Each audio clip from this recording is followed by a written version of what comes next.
2주간 우리가 특별 새벽 기도회로 보내면서 또 하나님이 주신 은혜를 나누었습니다. 우리 특별 새벽 기도 영상 한번 같이 보겠습니다.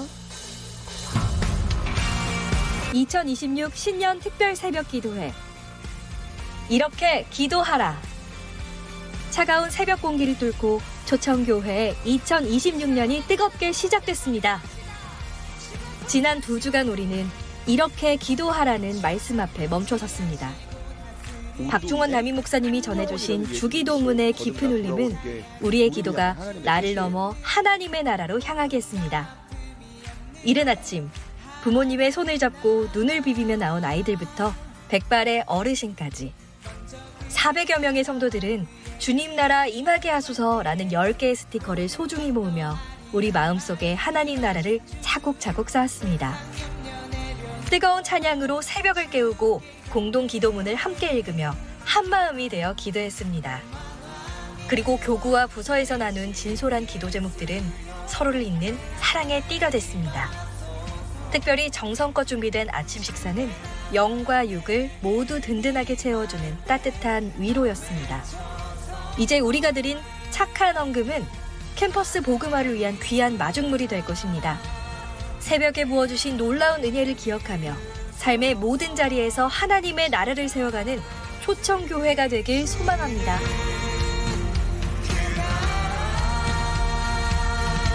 네, 우리 하나님께 감사의 박수 드리겠습니다.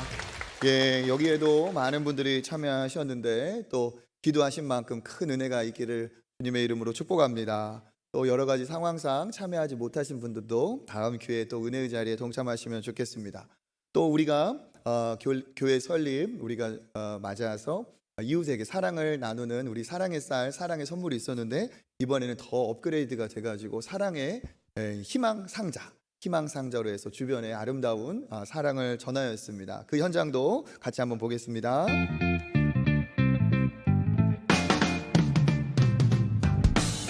(2026) 예수님의 사랑을 전하는 따뜻한 희망 상자.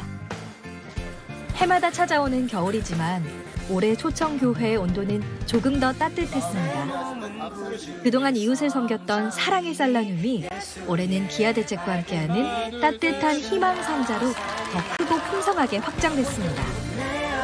귀한 섬김의 자리에는 온 가족이 또 교구와 사랑방 식구들이 한마음으로 모였습니다. 준비된 상자 속에 18가지의 생필품을 채우는 손길마다 정성을 담았고 우리들의 기도와 사랑을 꾹꾹 눌러 담았습니다. 주는 것이 받는 것보다 복되다 하신 예수님의 말씀대로 기쁨으로 사랑을 전했습니다. 그렇게 만들어진 100개의 희망은 70가정의 이웃과 30곳의 협력교회로 전해졌습니다. 우리가 받은 은혜를 흘려보내며 우리 안에 나누는 기쁨이 풍성히 차올랐던 시간이었습니다. 앞으로도 이웃에게 따뜻한 희망을 흘려보내며 예수님의 사랑을 전하는 사랑의 공동체가 되길 소망합니다. 초청교회 이렇게 네, 감사합니다. 동참해 주신 모든 분들 감사합니다. 이제 내년에는 더 우리가 기쁨을 나누기 위해서 준비된 재정 외에 자원하여서 5만 원이면은 10만 원 상당의 우리가 박스를 만들 수가 있어요. 그래서 사랑방이든 가정이든 이렇게 참여하실 수 있도록 문을 열 테니까 많이 하셔서 또 이것이 우리 연약한 또 지역 교회에 또 아름다운 이 추운 겨울에 마음이 참 따뜻한 은혜가 필요한 분들에게 함께 나누었으면 좋겠습니다. 쓰임 받는 것이 축복입니다. 기회가 축복입니다. 우리 앞뒤 좌우로 한번 활짝 웃으면서 인사 나누겠습니다. 올해도 하나님께서 큰 은혜 주실 줄 믿습니다. 네, 하나님께서 주시는 은혜가 넘치는 우리 26년도 되기를 주님의 이름으로 축복합니다. 특별 새벽 기도에 주제가 있습니다. 이렇게 기도하라. 대부분 다 오셨나 봐요, 그죠? 이렇게 이제 조건 반사, 이게 무조건 반사, 이렇게 기도하라. 주님께서 우리에게 가르쳐 주신 기도를 한 절 한 절, 우리 한 단어 우리가 곱씹어 보면서 이것이 기도의 순서이고 기도의 정말 중요한 포인트구나, 그런 것들을 우리가 나눌 수가 있었습니다. 저도 어릴 때부터 그냥 이렇게 계속 암송해온 주기도문을 말씀으로 한 절 한 절 전하고 또 좋은 목사님들의 책과 그런 내용을 준비해서 전하다 보니까 와, 정말 내용이 풍성하다 하는 생각을 많이 했고 미처 전하지 못한 그런 양도 참 많이 있습니다. 그렇지만 우리가 분명하게 깨달은 것은 이것이 바로 균형 잡힌 기도이구나. 내 필요만 구하는 것이 기도가 아니라 하나님의 나라와 의를 구하고 그 뜻을 구하는 것이 정말 기도의 온전함을 이루는구나 하는 많은 것들을 배웠습니다. 그 중에서 예수께서 기도를 가르쳐 주실 때 처음에 아주 중요한 것을 우리에게 말씀하셨어요. 기도의 시작이 어떻게 됩니까? 하늘에 계신 우리 아버지여, 이렇게 시작을 하죠. 우리가 기도의 늘 내용을 중요하게 생각하지만 기도의 우리가 갖고 있는 기도의 내용보다 더 중요한 것은 무엇입니까? 기도를 들으시는 아버지가 더 중요한 거예요. 그렇죠?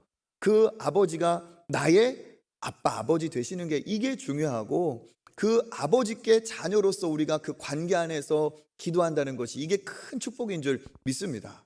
그래서 예수님은 그 멀리 계신 정말 너무 크신 그러니까 너무 커서 너무 멀리 계셔서 동떨어져 있는 그런 하나님이 아니라 하늘에 계시지만 그분은 너의 아버지이시다 하는 것을 우리에게 가르쳐 주시고 그렇게 기도를 시작하라고 했습니다. 중요한 것이 무엇입니까? 하나님을 제대로 알아야 된다는 거예요. 하나님이 누구이신지 제대로 알아야 우리의 기도도 정말 바른 기도가 되는 것이죠. 오늘 우리가 읽은 시편에도 하나님이 자기 자신이 어떠한 하나님인지를 말씀을 하세요. 성경 곳곳에 하나님은 자기가 누구이신지를 우리들에게 가르쳐 주십니다. 왜 그러느냐? 우리가 보이지 않는 하나님을 우리의 눈으로 우리의 능력으로 알 수가 없기 때문에 하나님은 자기 자신을 드러내어 우리에게 보여주십니다. 말씀으로 보여주시고 행하신 일로 보여주십니다. 그런데 하나님은 우리가 어떠한 하나님인지를 알고 제대로 알아야 하나님을 의지하고 하나님께 제대로 구할 수 있기 때문에 성경 곳곳에 자기가 어떠한 하나님이신지를 말씀을 하세요. 그래서 오늘도 읽어보면 앞부분에 하나님이 어떤 분이신지를 먼저 소개하고 있습니다. 하나님의 자기소개이죠. 시편 81편에 10절의 상반절 한번 읽어보겠습니다. 나는 너를 애굽 땅에서 인도하여 낸 여호와 내 하나님이니. 아멘. 나는 너를 하면서 하나님이 자기 자신을 소개하고 있죠. 여기에서 중요한 것이 무엇입니까? 나는 너를 이라고 하면서 나와 너와의 1대1 관계가 분명히 있다. 그것이 중요하다는 것을 하나님은 말씀하고 계세요. 나와 너는 남이 아니고 나와 너는 긴밀한 아주 중요한 관계에 있다. 나는 너에게 그럼 어떤 하나님이냐? 나는 너를 애굽 땅에서 건져냈다. 애굽 땅에서 건져냈다. 무슨 의미일까요? 종살이하고 노예 생활하던 그 고통에 있던 그들을 외면하지 않고 그를 잊지 않으시고 사랑하셔서 건져내셨다는 사랑의 하나님, 은혜의 하나님이라는 거죠. 또 무엇입니까? 그 당시 애국은 가장 강력한 우상의 나라였고 가장 강력한 통치의 나라였어요. 그렇기 때문에 애굽에서 너희를 건져냈다는 건 무엇입니까? 하나님의 전능하신 능력을 얘기하고 있는 것이죠. 10가지 재앙을 통해서 그들을 끌어내고 그리고 홍해를 가르시고 그들에게 자유를 주신 하나님이시다. 그러니까 너희를 애굽에서 인도하여 냈다는 건 뭡니까? 사랑과 긍휼과 자비의 하나님이시면서 동시에 애굽을 박살낼 수 있는 전능의 권능의 하나님이라는 것을 얘기하고 있죠. 그런데 여기에서 그 다음 뭐라고 하라고 있습니까? 내 하나님이다. 너의 하나님. 그 앞에 여호와 너의 하나님이라고 얘기하고 있어요. 그냥 너의 하나님이라고 얘기하면 될 텐데 여호와 너의 하나님이라고 하신 이유가 뭘까요?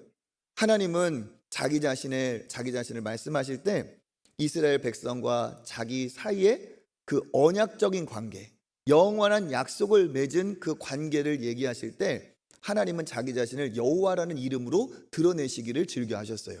그러니까 여호와 너의 하나님이다. 이 말은 무엇입니까? 이스라엘 백성 너희와 나는 특별한 약속의 관계가 있는 아주 뗄래야 뗄 수 없는 그런 하나님이다. 나는 내 여호와 하나님이다. 그러니까 이 앞에 부분이 무엇입니까?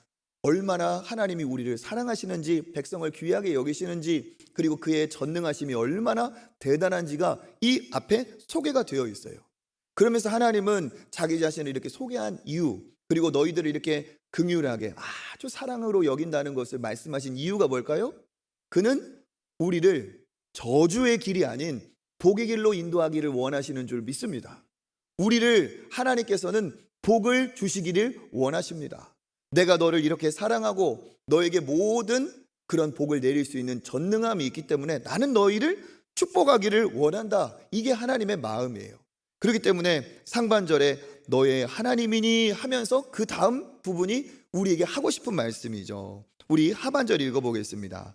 여호와 여호와 내 하나님이니 내 입을 크게 열라 내가 채우리라. 채우리라. 아멘. 여호와 너의 하나님이니 어떻게 하라고요? 내 입을 크게 열라. 크게 열라. 누가 채우리라? 내가 채우리라. 할렐루야. 하나님이 채우시는 복을 받으시는 여러분 되시기를 주님의 이름으로 축복합니다. 할렐루야. 하나님은 우리를 그렇게 채워주시기를 원하세요. 중요한 건 뭡니까? 채울 능력이 있다는 거예요. 채울 능력이.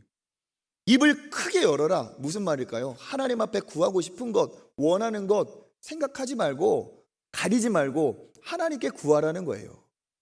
하나님 걱정해 드릴 필요가 없어요. 하나님을 왜 걱정합니까? 하나님이 이거 강구하면, 하나님한테 이런 얘기하면 하나님 참 곤란하시겠지? 이런 거를 내가 하나님 앞에 구하면 하나님 참 어떻게 너는 그렇게 큰 것을 구하냐? 하나님이 당황하시겠지? 그래, 조그만 거 구하자. 하나님 좀 편의를 받으리자. 그렇게 할 필요가 없다는 거예요. 무엇을 구하든지 하나님은 하실 능력이 있기 때문에 누가 이렇게 말하겠습니까? 너의 입을 크게 열어라. 내가 채워주리라. 하나님은 이런 전능의 하나님이신 줄 믿습니다. 그 하나님을 믿고 우리가 구하는 거죠. 이게 바로 아버지의 뜻이에요. 우리에게 모든 것을 주시기를 원하시는 하늘 아버지. 그 아버지는 우리에게 늘 이렇게 공급을 하기를 원하세요. 우리도 자녀를 키워봤으니까 자녀가 잘 되기를 바라면서 막 이렇게 주고 공급하려고 노력을 하잖아요. 그런데 아이들이 크면 클수록 어떻습니까? 우리가 해줄 수 있는 것이 점점 줄어들어요. 저도 어릴 때 아이들이 어릴 때는 참 기뻤어요. 아이들이 바라는 거가 뭐 예를 들면 편의점 가서 고르고 싶은 대로 다 골라. 거기 뭐 비싸봤자 뭐 얼마나 되겠어요. 그렇게 할 수 있거든요. 그때는 그냥 그렇게 해도 사탕 하나 짚고 나왔어요. 젤리 같은 거 하나 짚고 그거면 됐다고. 더 2개 사, 2개 사. 됐대요. 그때는 진짜 참 아버지로서 부모로서 원하는 것을 채워줄 수 있어서 참 기쁘다. 그랬는데 한편으로는 조금은 씁쓸한 거예요. 이 아이가 조금만 커도 내가 채워줄 수 없는 것이 많을 텐데 머지않아 현실이 되더라고요. 경험해 보셨죠? 우리가 사랑하지만 우리는 능력이 없어서 구하는 것을 다 채워줄 수가 없습니다. 그런데 우리의 좋은 하늘 아버지는 어떠신 분이에요? 애굽에서 우리를 건져내신 우리 하나님은 무엇을 구해도 우리를 채워주실 사랑과 능력이 있는 줄 믿습니다. 그러니까 이게 하나님의 뜻이에요. 그러니까 이들이 하나님을 잘 의지하고 하나님의 이 귀한 말씀을 잘 따라갔으면 얼마나 좋았을까요? 그렇지만 그러나 이스라엘 백성들은 하나님을 온전히 따라가지 않았습니다. 불순종하였죠. 그렇기 때문에 하나님이 주시고자 하는 이 복을 받았을까요? 받지 못했습니다. 그들에게는 어려움이 있어요. 하나님이 안타까움에 그 다음 절에 뭐라고 말씀하시느냐? 우리 11절 읽어보겠습니다. 내 백성이 내 소리를 듣지 아니하며 이스라엘이 나를 원하지 아니하였도다. 아멘. 내 소리를 듣지 않았고 나를 원하지도 않았다. 하나님은 그렇게 건져내서 그들과 함께 하기를 원하고 그들을 채워주기를 원했는데 그들이 하나님이 싫다고 하나님의 말씀을 듣지 않았습니다. 너무 안타깝죠. 하나님을 원하지 않는 그들 출애굽 후에 여러 가지 일이 있었지만 제일 먼저 그리고 가장 하나님 앞에 적대적으로 불평했던 일이 있습니다. 민수기 14장에 나오는 얘기인데요. 뭐냐? 하나님이 정탐꾼을 보냈어요. 12정탐꾼을. 그리고 그 12정탐꾼이 가나안 땅을 보고 와서 서로 보고를 합니다. 그런데 12명 중에 10명은 악한 보고를 했죠. 악평을 했어요. 불평, 불만, 두려움 2명을 제외하고는 모든 사람들이 다 하나님에 대해서 원망하고 불평하고 그것이 온 백성에게 퍼져서 백성들이 이제 전부 다 하나님을 원망하고 통곡하는 일이 벌어졌습니다. 하나님이 복을 주시려고 끌어왔는데 그들은 하나님을 절대 신뢰하지 않고 오히려 악담을 하며 원망을 했어요. 우리 민수기 14장 1절과 2절 읽어보겠습니다. 온 회중이 소리를 높여 부르짖으며 백성이 밤새도록 통곡하였더라. 이스라엘 자손이 다 모세와 아론을 원망하며 온 회중이 그들에게 이르되 우리가 애굽 땅에서 죽었거나 이 광야에서 죽었으면 좋았을 것을. 참 하나님 보실 때 참 안타까운 말이죠. 하나님은 채워주시기를 원해서 더 크게 부르짖고 더 크게 입을 벌려라 했는데 그들의 입에서는 그 입을 크게 벌리긴 벌리되 무슨 말이 나왔어요? 불평과 불만, 악한 악평이 나왔어요. 온 회중이 소리를 높여 부르짖었는데 어떻게 해요? 밤새도록 통곡을 했대요. 절망 속에, 두려움 속에 홍해를 가르시고 우리를 인도하신 하나님은 이제 생각하지도 않고 모세와 아론을 원망했다. 그것은 곧 하나님을 원망한 거죠.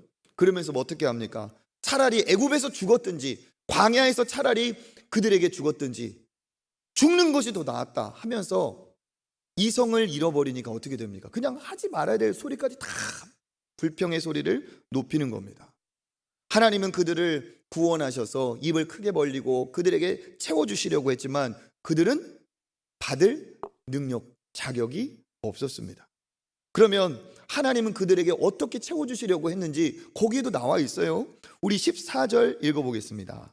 그리하면 내가 속히 그들의 원수를 누르고 내 손을 돌려 그들의 대적들을 치리니. 그리하면 무슨 말일까요? 너희들이 나를 잘 따랐다면 내가 너희들의 원수를 누르고 대적을 치리고 너희들을 보호하려고 하였다. 그들을 안전하게 책임지려고 하셨다는 거죠. 그리고 또 뭡니까? 그들에게 풍족하게 공급하려 하셨어요. 16절 읽어보겠습니다. 또 내가 기름진 밀을 그들에게 먹이며 반석에서 나오는 꿀로 너를 만족하게 하리라 하셨도다. 네, 무엇을? 기름진 밀을. 그러니까 그들에게 아주 중요한 주식이죠. 기름진 밀을 너희에게, 그냥 쭉정이 같은 밀이 아니라 잘 익은 기름진 밀을 너희에게 공급하려고 하였고, 반석에서 물 정도가 아니라 반석에서 뭐가 나와요?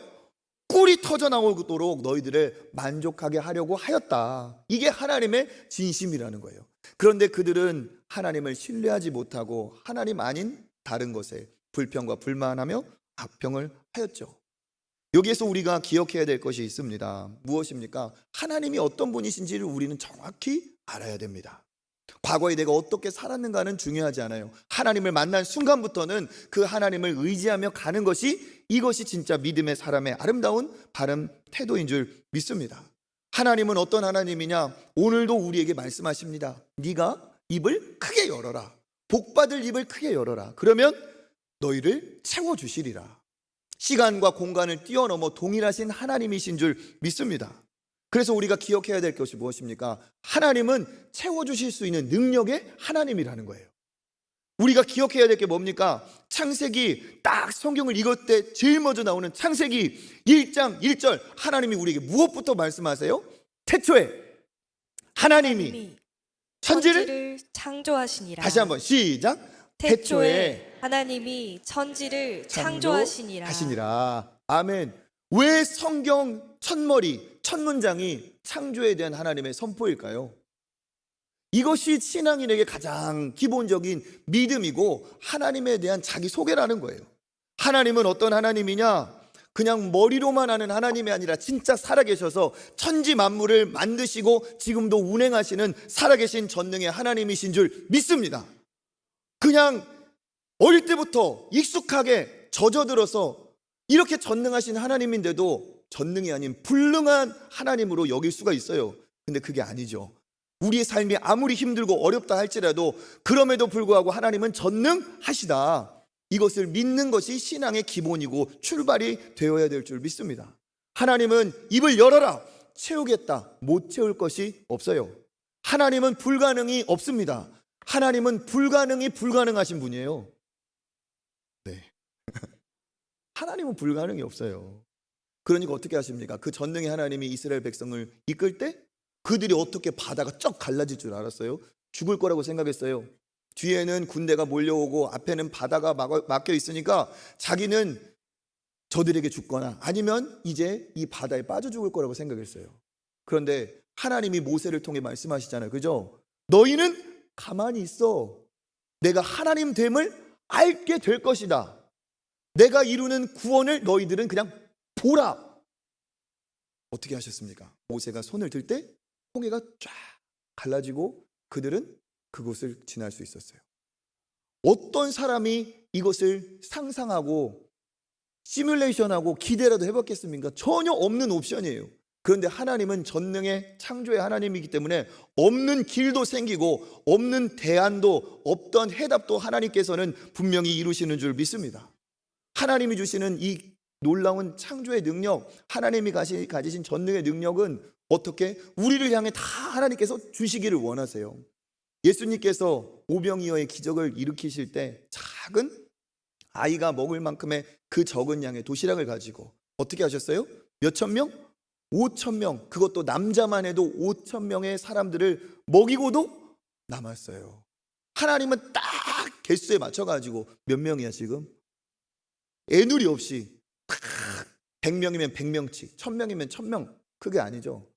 요한복음에도 보면은 하나님께서 그 이스라엘 백성들에게 예수께서 이스라엘 백성들에게 그 공급하여 주실 때 양식을 원하는 대로 주셨대요. 원하는 대로 먹고 남았어요. 몇 광주리가 남았어요? 12광주리가 남았어요. 그러니까 하나님이 주시고자 하면 하나님은 스케일이 크신 분이고 하나님은 전능하신 분이고 우리를 주기를 원하시는 하나님이라는 거예요. 이거를 믿음의 사람으로 우리가 제일 먼저 믿고 신뢰해야 될 줄 압니다. 그가 주실 때는 어떻게 주신다? 너희들이 만약에 너희 손에 있는 것을 주변에게, 우리 이번에 상자를 나누듯이 우리의 것을 나눠주면 하나님이 반드시 책임져 주신다고 했어요. 누가복음 6장 38절 읽어보겠습니다. 주라 그리하면 너희에게 줄 것이니 곧 후히 후히 되어 되어 누르고 흔들어 넘치도록 하여 너희에게 안겨주리라. 아멘. 어떻게 주신다고요? 후히 되어 누르고 흔들어 넘치도록 너희에게 주리라. 예전에 우리 그 쌀가게 가면 대박으로 팔았잖아요, 그죠? 네, 이렇게 딱 퍼요. 그러면 너무 야속하게 이렇게 싹 깎어, 알죠? 이렇게 딱 해가지고 이거를 이거 좀 흔들어 주면 좋겠는데 흔들지도 않고 이렇게 딱 해가지고 바로 싹 깎아가지고 그냥 다 보면 속상해, 그죠? 조금만 흔들면은 그 좀 더 벌 텐데 이렇게 해가지고 하나님 어떻게 하신다고? 후히 돼요. 이렇게 넘치게 후히 돼요. 더 눌러주고 흔들어서 그래도 넘치도록 우리에게 어떻게 해요? 안겨준대요. 이게 하나님의 마음이고 하나님의 능력이고 하나님의 스케일이에요. 그러니까 이렇게 구하신 하나님, 이렇게 귀하고 전능하신 하나님 앞에 우리가 구하는 것이 우리의 믿음이 쪼잔하고 쫀쫀하고 깐깐하면 안 된다는 거예요. 우리의 믿음이 하나님의 수준에 맞게 어떻게 해요? 쫙 펼쳐져야지. 그렇죠? 믿음을 가지고 우리의 마음을 펼치고 우리의 기도를 펼쳐서 하나님 앞에 전능하신 하나님을 전능하게 대해드리는 거예요. 하나님 사정 봐준다고 힘든 거는 내가 기도 안 해야지. 그건 하나님을 하나님으로 대접하는 게 아니에요. 오히려 하나님을 내가 더 크신 하나님으로 대접하는 건 더 놀라운 기도, 더 불가능한 간구, 그것을 하나님 앞에 올려드리는 것이 진짜 하나님을 전능한 하나님으로 믿는 우리의 믿음의 자세인 줄 믿습니다. 그러니까 우리의 구함은 어떻게 해야 되는가? 우리의 입을 크게 벌려서 하나님 앞에 간구하는 거예요. 그런데 이것은 두 가지 의미입니다. 내가 원하는 걸 마음대로 구해라? 그런 의미까지는 아니겠죠. 무슨 의미일까요? 먼저 그 이스라엘 사람들이 악평했던 것처럼 부정적이고 불평하고 낙심하고 좌절하고 그렇게 두려워하는 입은 크게 벌리면 벌릴수록 이익입니까? 손해입니까? 손해예요. 하나님이 다 듣고 계시기 때문에 하나님을 업신여기는 거나 마찬가지예요. 그러니까 하나님이 듣고 계시는데 불평, 불만, 불신, 인간적인 방법, 인간적인 생각, 그런 것들로 내가 더 많이 외치고 걱정하고 불평한다면 들으시는 하나님을, 이건 뭐예요? 하나님을 욕되게 하는 거죠. 하나님이 그런 분이 아닌데. 그러니까 이런 입은 열면 열수록 손해예요. 불평과 불만, 부정적인 입을 닫으시는 여러분 되시기를 축복합니다. 그런 입은 크면 클수록 손해예요. 하나님이 주신 만나와 메추라기를 먹으면서도 그들은 복을 받지 못했어요. 그 놀라운 기적을 체험하면서도. 왜? 감사가 없이 불평했기 때문에. 그들이 어떻게 악평을 했나? 민수기 21장 5절 한번 읽어보겠습니다. 백성이 하나님과 모세를 향하여 원망하되 어찌하여 우리를 애굽에서 인도해 내어 이 광야에서 죽게 하는가? 이곳에는 먹을 것도 없고 물도 없도다. 우리 마음이 이 하찮은 음식을 싫어하노라 하매. 아멘. 여기 보세요. 여기에서 우리 죽게 되었다 하면서 뭐라고 말합니까? 먹을 것도 없고 물도 없도다. 그렇지만 지금까지 뭘로 살았어요? 하나님으로 살았어요. 하나님이 주신 것으로 먹고 목을 해결을 했어요. 근데 마음의 뒤에 뭐라고 합니까? 우리 마음이 이 하찮은 음식을 싫어하노라. 이 하찮은 음식은 뭘까요? 하나님이 공급하여 주신 만나와 메추라기예요. 하나님의 은혜의 양식을 먹으면서도 감동하고 감탄하며 정말 놀랍게 여겨야 되는데, 아침에 눈 뜨면 하나님이 주신 만나가 온 천지에 깔려서 오늘 먹은 양만 내가 구해도 하나님이 내일은 또 한 끼도 굶기지 않고 하나님께서 주시는 이 놀라운 양식을 먹으면서도 날아 들어온 메추라기를 가지고 고기를 뜯어 먹으면서도 그들은 어떻게 합니까? 하찮은 음식을 싫어한다고 얘기해요. 얼마나 하나님 앞에 불평과 불만이 크게 달았습니까? 우리 어머니들은 아마 경험해 보셨을 거예요. 오늘은 몸이 너무 안 좋아서 일어나기 너무 힘든데, 나도 출근해야 되는데, 오늘은 몸살기가 있는데 너무 어려운데 일어나서 억지로 힘들게 아이의 밥을 차렸어요. 자녀의 밥을 차렸어요. 달걀 후라이라도 하고 국하나라도 끓였어요. 근데 딱 나온 아이가 나는 이 하찮은 음식을 싫어하노라. 그러면은요, 어머니가 그걸 옆에서 지켜보는 아버지가 뭐라고 할까요? 이런 네 가지 없는, 그죠? 이런, 나는 이 하찮은, 말이 돼야 안 돼요? 안 되죠. 부모가 차려준 그 작은 식사 한 끼도 그렇게 하면 부모를 모욕하는 건데, 하나님께서 그렇게 공급해 주시는 것을, 하나님을 그렇게 인간의 입으로 하찮다고 하는 것은 죄죠. 이런 입은 어때요? 벌리면 벌릴수록 그것은 손해입니다. 여러분, 여러분의 언어에 어떠한 말이 참 익숙하고 어떤 말이 여러분에게 참 이렇게 습관이 되었습니까? 말도 습관이에요. 감사를 고백하는 사람은 감사할 거리가 있어서 하는 것도 있지만, 감사하다 보면 감사거리가 넓어지고 더 생겨요. 불평하는 사람은 온 세상이 다 불평거리예요. 불평하는 사람의 눈에는 다 불평밖에 보이지 않아요. 감사하는 사람에게는 더 큰 감사가 보이고, 하나님은 감사하는 사람에게 더 큰 축복을 주실 줄 믿습니다. 이런 입을 열어야 되는 거죠. 그냥 입이 아니고 하나님이 기뻐하시는 입, 다시 말하면 믿음의 입, 하나님이 살아계시기 때문에 하나님을 기대하는, 상황이 어렵고 힘들지만 하나님이 살아계시기 때문에 소망으로 입을 크게 여는 거죠. 하나님, 그래도 하나님께서 이루실 줄 믿습니다. 아버지께서 나를 책임져 주실 줄 믿습니다. 이러한 하나님을 신뢰하고 하나님을 기뻐하는 입은 크게 열면 하나님께서 어떻게 하신다고요? 채워 주신다는 거예요. 모든 사람이 다 멸망했지만 하나님을 기뻐한 사람이 있어요. 하나님을 인정한 사람이 있어요. 그 두 사람 누굽니까? 여호수아와 갈렙이죠. 이 두 사람은 하나님의 복을 받았어요. 그들이 뭐라고 말했는지 우리 다시 한번 읽어봅니다. 민수기 14장 8절입니다. 여호와께서 우리를 기뻐하시면 우리를 그 땅으로 인도하여 들이시고 그 땅을 우리에게 주시리라. 아멘. 우리가 여호와를 기뻐하고 여호와가 우리를 기뻐하시면 어떻게 한다는 거죠? 우리를 인도하고 그 땅을 우리에게 주시리라. 다 멸망한다, 안 된다 하는데, 믿음의 사람은 기대와 소망을 가지고 입을 크게 벌렸어요. 그 가나안 땅, 아무리 그 사람 두려워도, 아무리 거기가 철옹성 같아도 하나님이 우리에게 주신다. 어떤 이야기를 하나님이 기뻐하셔서 그 입에 복을 채워주셨을까요? 불평과 불만이 아닌 주님을 믿고 신뢰함으로 입을 연 여호수아와 갈렙입니다.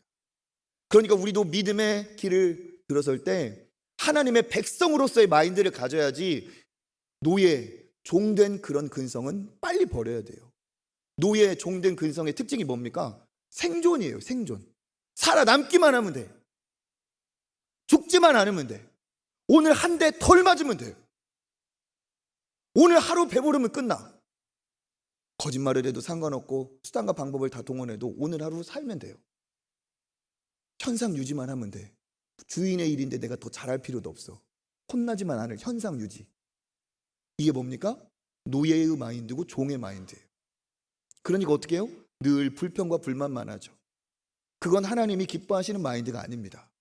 하나님이 기뻐하시는 생각은 주님을 믿고 신뢰하여 입을 벌리고 하나님의 나라가 더 확장되고 주님의 뜻이 이 땅에 하늘에서 이루어진 것처럼 이 땅에도 이루어지고 오직 하나님의 이름이 온 열방을 통해 영광 받으시기를 원하는 것이 아버지의 기쁘신 뜻인 줄 믿습니다.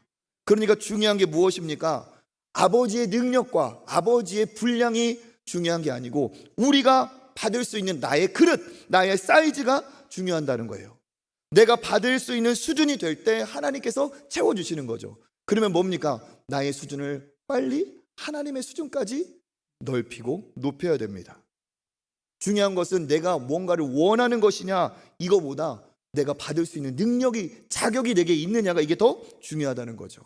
내가 원하는 것을 얻고자 하는 것보다 주님이 주실 만한 사람인지가 더 중요하다는 거예요. 우리가 받을 그릇이 있을 때 그릇만큼만 채워진다는 거예요. 하나님의 능력이 모자라서가 아니라 받을 능력이 있을 때만. 엘리사 선지자가 한 과부가 열심히 선지생도 그 일을 하던 그 선지생도의 갑자기 죽음으로 과부가 된 그 젊은 과부가 빚에 쪼들려서 아들을 팔아야 될 상황에 놓였어요. 그때 엘리사 선지자를 찾아와서 도움을 구합니다. 그를 도와주려고 너희 집에 있는 게 뭐냐? 기름 한 병이면 그거 끝납니다. 뭐라고 합니까? 가서 기름 담을 그릇을 빌려와라. 그릇을 빌려오는데 3개, 4개 빌려와라. 이렇게 하지 않아요. 어떻게 하나? 열왕기하 4장 3절 읽어보겠습니다. 너는 밖에 나가서 모든 이웃에게 그릇을 빌리라. 빈 그릇을 빌리되 조금 빌리지 말고. 아멘. 모든 이웃에게 그릇을 빌려라. 빌리되 조금 빌리지 말고 어떻게 해라? 많이 빌려라. 빌릴 수 있는 만큼 다 빌리라.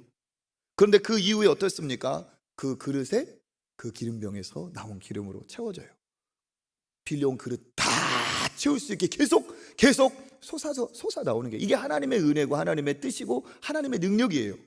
그런데 이 기름이 딱 멈출 때가 있었습니다. 언제 멈췄는가? 4장 6절 읽어보겠습니다.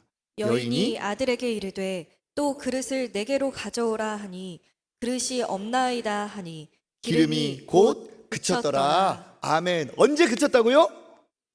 그릇이 없습니다. 엄마 그릇 다 썼어. 그랬더니 그 얘기와 동시에 기름이 딱 멈춘 거예요. 이걸 알았다면, 이것을 온전히 순종했다면 이 과부는 정말 모든 마을에 있는 그릇을 다 빌려왔겠죠. 그럴 믿음이 있었다면 다 받아낼 수 있었겠죠. 무엇의 차이가 있습니까? 하나님의 능력의 고갈입니까? 아니면 내 자격입니까? 내 자격이 하나님 앞에 받을 수 있는 것인지 안 받을 것인지 얼마나 받을 것인지 준비한 그릇에 따라 달려있다는 거예요. 그러니까 우리가 뭡니까? 하나님의 전능하신 능력을 체험하려고 하기보다 내 기도의 분량을 늘려야 됩니다. 내 자신을 바꾸고 내 기도를 바꿀 때 하나님께서 채워주실 줄 믿습니다.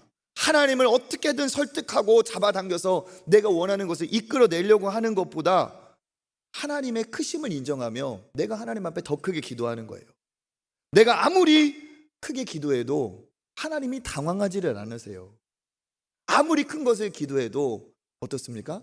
하나님은 그거보다 더 크시기 때문에 우리가 무엇을 구한다고 할지라도 하나님은 당황하지 않으십니다. 오히려 우리가 더 큰 것을 구할 때 그래 네가 믿음이 있구나, 네가 전능한 하나님으로 네가 인정하는구나 하며 하나님께서 더 기쁘게 우리의 기도에 응답하여 주실 줄 믿습니다. 그래서 믿음의 사람은 뭡니까? 입을 크게 열리는 거예요. 입을 크게 열고 주님 앞에 내가 원하는 것을 구하는 거죠.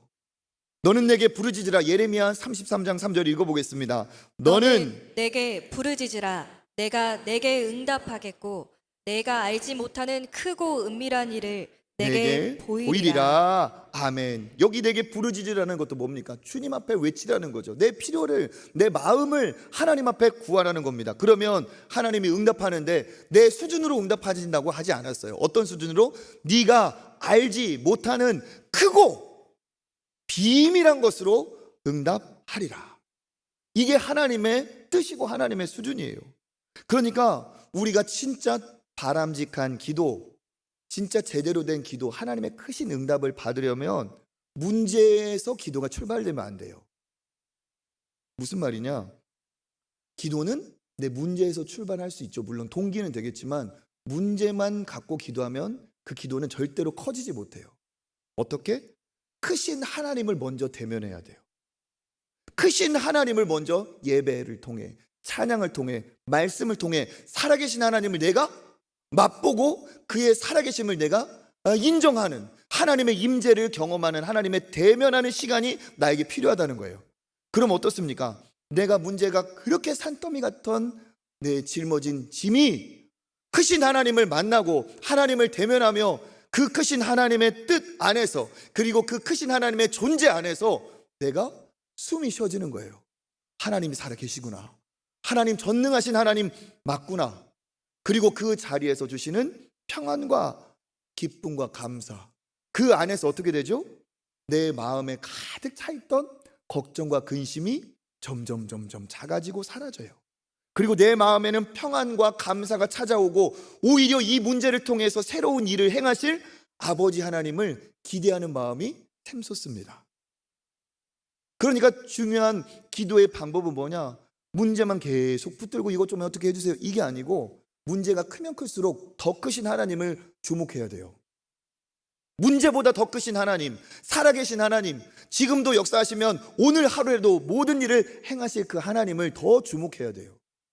그러니까 기도의 자리에서 어떻게 합니까? 막 쏟아내는 것도 중요하지만 오히려 살아계신 하나님을 찬양하고 그 살아계신 하나님의 임재를 경험하기를 원하고 그 아버지께서 나에게 주시기를 그때 간구하면 얼마나 마음의 평안과 위로와 믿음의 능력이 오는지 몰라요.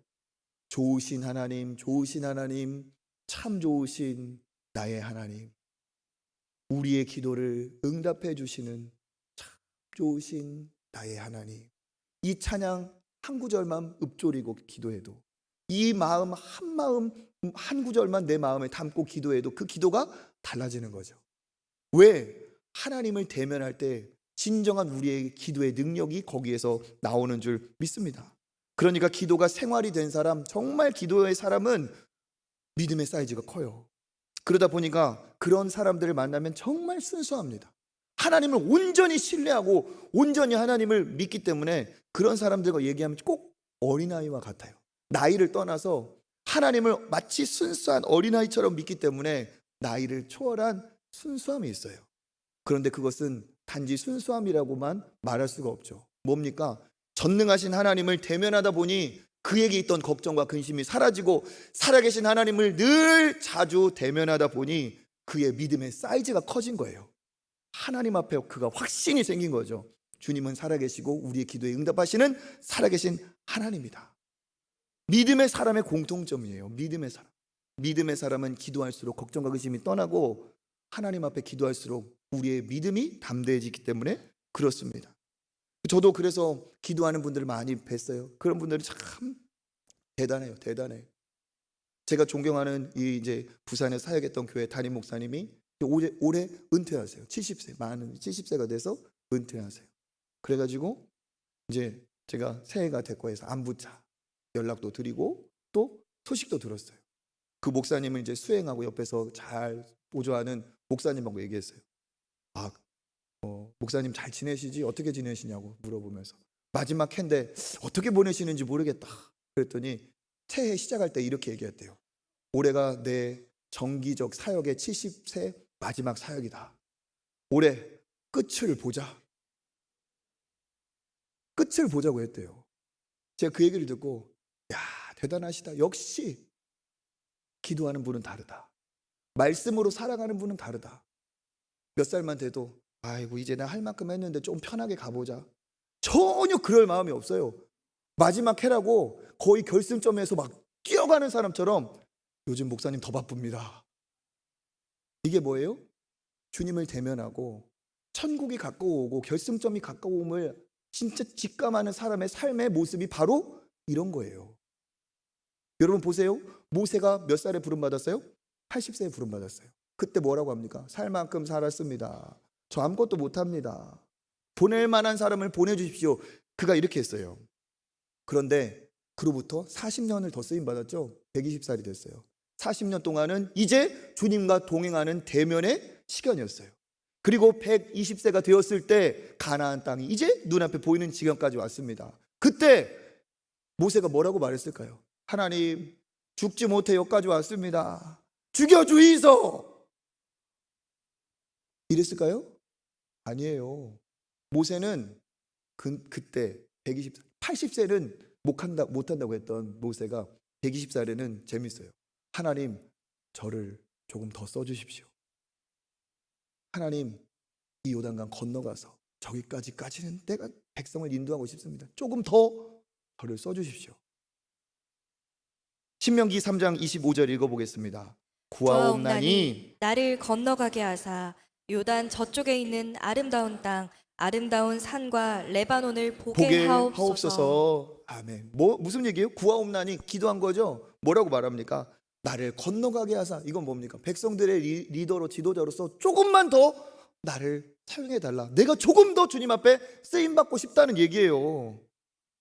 뭡니까? 믿음의 사람의 자세. 전능하신 하나님을 대면하는 사람은 나이를 초월한 뭐가 있습니까?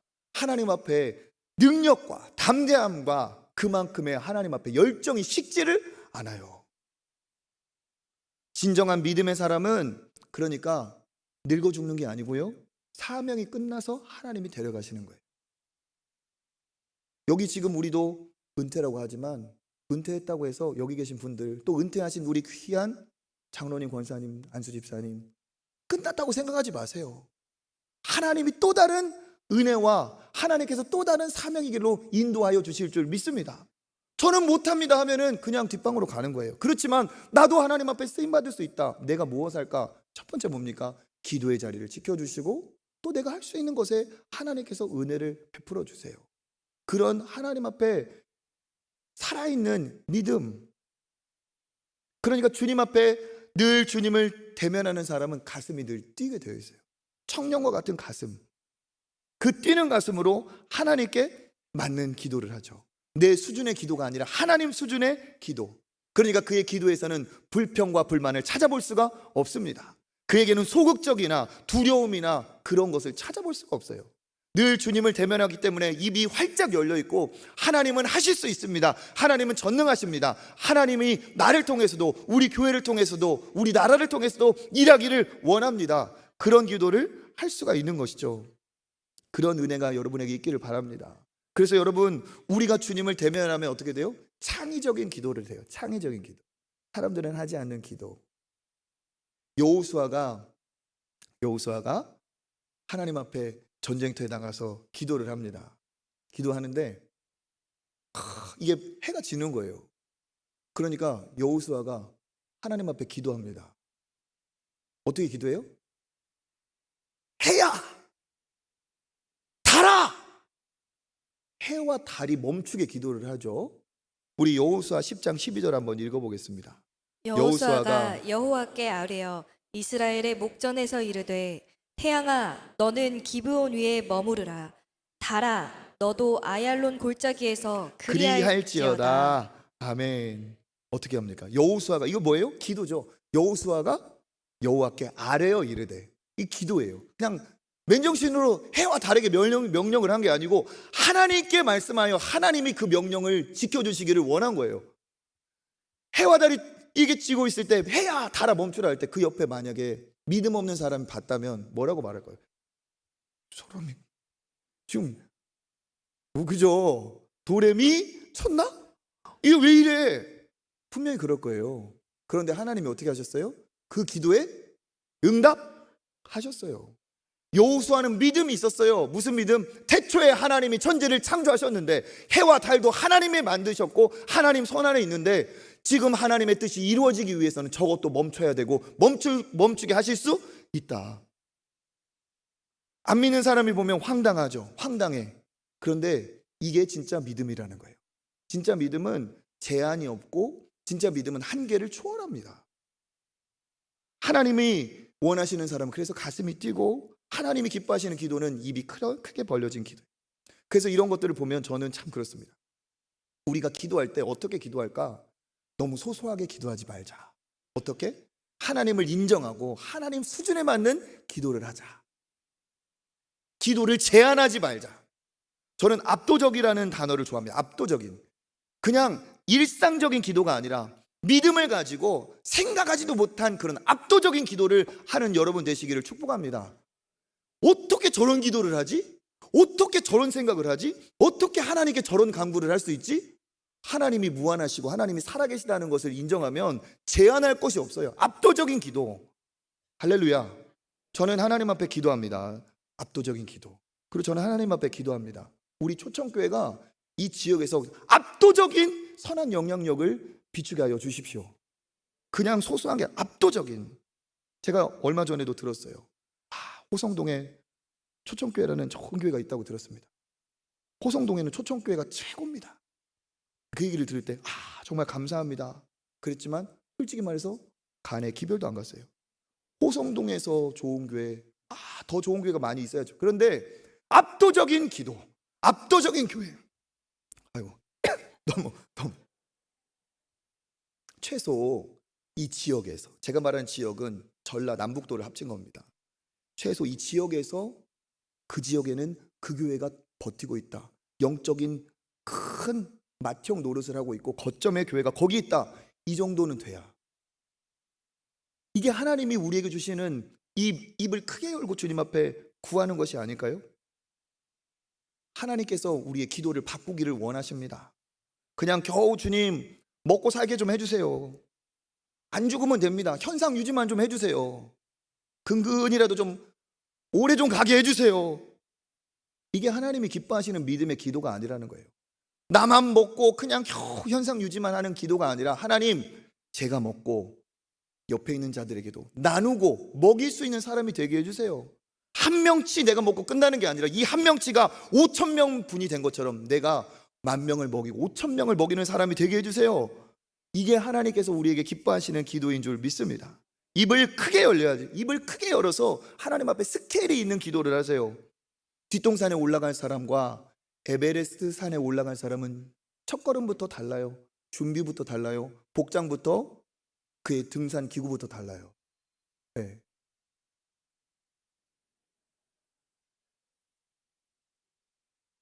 뒷동산에 올라간 사람은 그냥 평상복 입고 운동화 신고 가면 돼요. 그런데 뭡니까? 에베레스트 산에 올라갈 사람은 단단히 준비해야 돼요. 단단히. 여러분은 믿음의 고지, 하나님이 원하시는 믿음의 고지에 얼만큼 올라가고 싶으세요? 뒷동산만큼 올라가고 싶으세요? 진짜 주님이 계신 그곳까지 우리는 올라가고 싶죠? 그러면 달라야 돼요. 기도부터 달라야 되고 우리의 보폭부터 달라야 되고 우리의 믿음의 걸음걸이가 달라야 될 줄 믿습니다. 그게 뭡니까? 넓히고 확장하는 거예요. 여기만 보고 이 땅만 보고 생각할 게 아니라 하늘도 보고 영원하신 하나님의 나라도 보고 우리 교회만 볼 게 아니라 다른 교회도 보고 다른 지역도 보고 넓게 확장해서. 왜? 그런 교회가, 그런 성도가 없기 때문에. 여러분, 요 로비가 너무 좁아요. 문이라도 좀 앞에 내야겠습니다. 그러면 어떤 효과가 있느냐? 이제 이 통로로 안 가고 이제 그쪽으로 가니까 누구든 눈은 한번 마주칠 수 있을 것 같아요. 이쪽으로 가는 분들이 있어요. 그리고 거기는 카페 좋은 데 생겼으니까, 여러분 봤어요? 하나님이 은혜를 주셔서 좋은 우리 젊은 청년 중에 전도사가 나오고 좋은 전도사님 또 좋은 목사님들이 오셔서 이제 지경이 넓어져야 돼요. 좋은 목회자를 보내셨다는 건 뭡니까? 하나님께서 우리 교회를 더 큰 양떼를, 더 좋은 양떼를 보내신다는 사인이에요. 할렐루야. 우리 이순보 목사님 앞에 찬양인도 하잖아요. 찬양인도. 찬양 본격적으로 하면 얼마나 찬양 잘하는데요. 우리 교회 동요대회 출신 제가 알기로 2명 있어요. 동요대회 수상자. 저하고 저. 찬양의 은사가 있어요. 찬양뿐 아니라 우리 청년, 우리 목사님 10년 이상 청년 사역에 아주 노하우가 있어요. 하나님이 왜 보내셨겠어요? 하나님의 뜻이 있어요. 좋은 우리 청년 중에 그렇게 외모와 참 모든 것을 갖춘 귀한 청년들이 하나님의 꿈을 가지고 신학의 길에 들어섰어요. 거기 한번 문 열어보세요. 그 친구들 거기에서 바로 이러고 보고 있어요. 그런 상황을 또 우리 당회 장로님들 너무 흔쾌히 해주시고 해서 지경이 넓어져요. 이게 전부가 아니에요. 하나님께서 우리에게 주시고자 하는 하나님의 복은 어느 정도일까요? 야, 그 정도만 아니다. 더 크게 열어봐라. 더 크게 내가 너를 채워주겠다. 만약에 이것을 기복주의적으로 오해하면 안 됩니다. 하나님, 우리가 왜 큰 교회가 되어야 됩니까? 내 성공하려고? 그게 무슨 성공이야? 아니죠. 우리가 지경을 넓히고 입을 크게 벌린다는 건 뭡니까? 우리가 주기도문에서 우리가 배운 대로 하나님의 나라가 이 땅에 임하고 주의 이름이 우리를 통해 높이 올림받고 아버지의 뜻이 이 땅에 이루어지기를 바라기를 우리는 간절히 원합니다.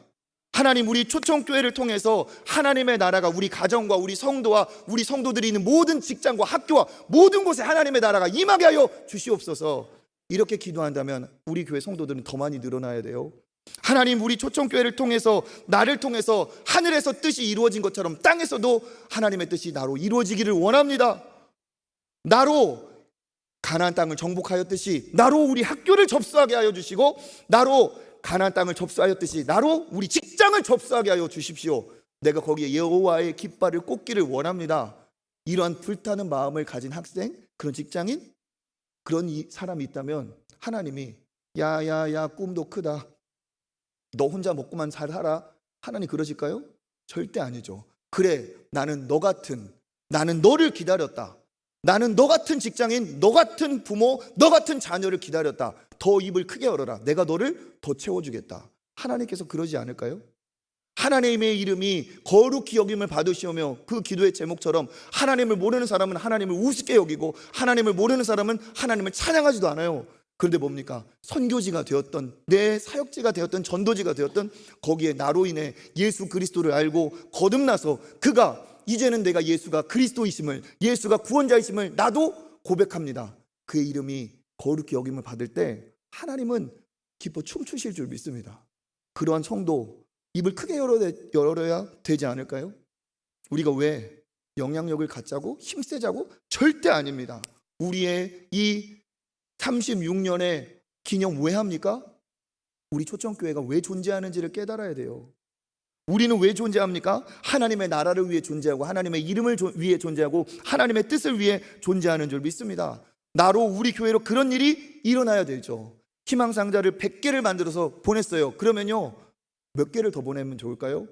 그것으로 복음으로 그곳으로 은혜를 받을 사람이 있다면 몇백 개가 아니라 몇천 개라도 몇만 개라도 보내야겠죠.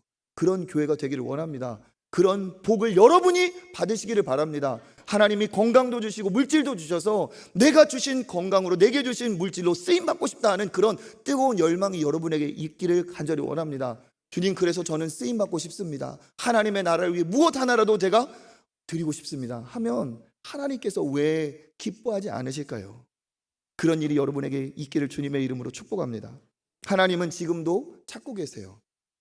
능력이 부족해서 하나님의 일이 일어나지 않는 게 아닙니다. 사용하실 사람이 없어서 그런 일이 일어나지 않아요. 하나님이 쓰실 교회가 부족해요. 그래서 하나님은 오늘도 우리에게 얘기하는 거예요. 내가 그렇게 채워준다 했는데, 나를 따라오면 너에게 기름진 밀을 주고 나를 따라오면 대적에게서 너를 보호해준다고 했는데 나를 따라오지 않는구나. 이렇게 안타까운 주님의 이 말씀처럼 우리가 하나님의 진심을 깨닫고 우리가 주님을 따라간다면, 우리가 입을 넓게 열어서 우리를 통해 하나님이 일하시기를 원한다면 하나님은 박수치며 우리를 기뻐하여 주실 줄 믿습니다. 그것이 바로 주기도문의 원리이고 바른 방향의 기도이죠. 입을 크게 여는 것. 하나님은 우리를 어떻게 응답하십니까? 우리를 어떻게 크게 하십니까? 우리의 기도를 키워주세요. 우리의 기도가 커지면 내가 커져요. 기도한 대로 이루어집니다. 기도한 대로 이루어져요. 그러니까 여러분, 기도를 키우시고 믿음의 기도를 하나님 앞에 드리시기를 주님의 이름으로 축복합니다. 일용할 양식을 구하라고 해서 쪼잔하게 너만 먹고 끝나라, 이거 절대 아닌 거 아시죠? 일용할 양식을 구하라는 뜻은 탐욕을 갖지 말아라, 한 끼도 하나님이 주신 것으로 감사하며 만족할 줄 알아라, 이 말씀이지만 이게 전부가 아니에요. 왜? 우리에게 일용할 양식을 주시옵고, 내가 한 끼가 있어서 배부르다면 나는 배불러도 우리라는 그 공동체 안에 누구 하나라도 허기진 자가 있다면 우리는 더 눈물을 흘려 기도해야 돼요.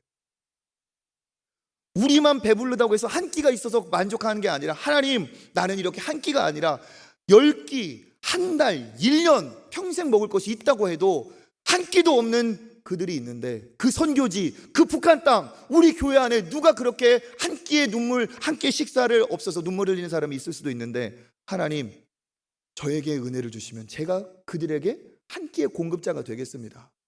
저에게 은혜를 주십시오. 5,000명분을 혼자 먹자는 탐욕스러운 사람이 아니라 내가 한 끼 먹고 내가 5,000명을 살리는 사람이 되기를 원합니다. 그렇게 하면 하나님께서 기뻐하지 않으실까요? 이게 하나님이 원하시는 하늘의 원리라는 겁니다. 설립 기념주의를 보내면서 우리는 우리 교회에 대해서, 내 자신에 대해서 질문해 봐야 됩니다. 왜? 무엇을 기념하는가? 사람? 어떤 사람이 한 공로? 지어놓은 건물? 이거를 기념하는 건가요? 아니에요. 우리는 하나님이 기뻐하시는 교회인가? 우리는 하나님이 세우신 교회의 사명을 감당하고 있는가? 매년 점점 우리 교회는 하나님이 기뻐하시는 뭐 한 가지라도 행하는 한 해 한 해를 보내고 있는가? 우리는 이걸 질문해 봐야 돼요. 또 뭡니까? 내 자신에게도 질문해야겠죠. 이 교회에 속한 일원, 초청교회의 36주년이면 나하고도 관련이 있어요. 우리가 교회예요. 나는 어떤 신앙인인가? 해가 거들 때일수록 나는 어떠한 변화, 어떠한 성숙, 어떠한 헌신을 행하고 있는가? 나는 이 교회의 일원으로서 36주년의 기념의 이 자리에 나는 어떠한 선한 역할을 행하고 있는가? 행했는가? 행할 것인가? 그것이 오늘 우리가 다시 기념하며 돌아봐야 될 것인 줄 믿습니다. 사람을 기념한다면 아무 의미가 없어요. 교회의 이름조차도 사실 의미가 없어요. 오직 그리스도의 이름만이 드러나는 것이 이게 진짜 영광인 줄 믿습니다. 저는 생각합니다. 어떤 교회가 필요하고 하나님이 어떤 교회를 사용하실까? 어떤 성도를 하나님이 찾고 계실까? 말씀과 기도가 살아있는 교회입니다. 말씀과 기도가 살아있는 교회. 큰 우산같이 비도 막아주고 뜨거운 햇살도 막아주는 그런 교회. 이 지역에 있어서 정말 그 지역의 영적인 판도를 좌우하는 교회.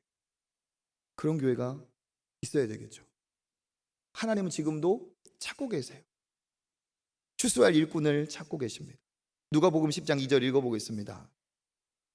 이르시되 추수할 것은 많되 일꾼이 적으니 그러므로 추수하는 주인에게 청하여 추수할 일꾼들을 보내주소서 하라. 아멘.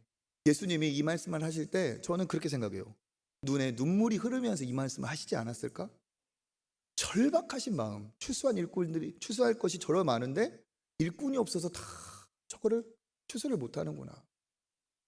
이게 하나님의 마음이고 예수님의 마음이고 이 간절한 절박한 하나님의 부르심인 줄 믿습니다. 여기에 응답하여서 내가 학생이든 직장인이든 뭐든 내가 이렇게 하나님 앞에 추수한 일꾼으로 부름받고 우리가 거기에 쓰임받을 때 이것만이 진정한 영광인 줄 믿습니다. 그래서 여러분, 너무 전능하신 하나님, 광대하신 하나님, 천지를 창조하신 하나님 믿으면서 너무 좁게 살지 마세요. 너무 내 것만 쳐다보며 살지 마세요. 너무 나만 잘 먹고 잘 사는 것을 목적으로 두지 마세요. 마음을 열고 하나님의 뜻에 합당하게 이 교회가 하나님이 기뻐하시는 선한 아름다운 주님 앞에 드려지는 교회, 그런 성도, 그런 우리 교회가 되기를 간절히 원합니다. 막 이런 얘기할 때 한편으로는 그런 생각이 들어요. 저 목사님 무슨 생각을 하고 저런 얘기를 하나? 우리가 감당할 사람이 왔나 아닌가? 근데 제가 들었어요. 찬양을 잘하고 얼굴이 잘생기고 말씀에 은혜가 있고 그런 목사님 많이 기도하셨을 텐데 제가 왔네요. 제가 그런 사람이라고는 말 못하겠어요. 그렇지만 그렇게 기도하셨잖아요. 하나님, 이 지역에 선한 영향력을 미칠 그런 교회 되기를 원합니다. 저도 그런 교회 되기를 원해요. 꿈이 커요. 근데 이 꿈은 너 꿈 좀 줄여라. 하나님 그런 거 아니에요. 입을 더 크게 열라. 내가 너를 채우리라 하시는 줄 믿습니다. 우리 동탄 초청교회 소식 들을 때 꿈이 생겨요. 꿈이 생겨. 우리가 함께 하는 교회들 다 하나님께서 쓰시고 있어요. 얼마나 감사하고 기쁜지 몰라요. 이번 금요철야 때 제가 아는 목사님이 와서 설교를 했잖아요. 그런데 그 목사님이 가면서 저한테 너무 고맙대요. 뭐가 고맙냐? 요즘 시대에 다 안 된다, 어렵다, 힘들다 하는데 초청교회는 되는 얘기만 하고 될 것 같고 더 소망이 있어서 나에게도 소망이 있고 한국교회 소망이 있다고 자기도 생각한다고 그러더라고요. 할렐루야. 금요철에 설교를 하려고 딱 섰는데 다 웃고 있더래요. 다 웃고 있어서 우리 교회에서 설교를 하는지 다른 교회에서 설교를 하는지 모를 정도로 참 하나님께서 기뻐하시는 교회구나 느꼈대요. 여러분, 입을 크게 여시길 바랍니다. 하나님이 기뻐하시는 거라면 더 하나님 앞에 간구하시기를 바랍니다.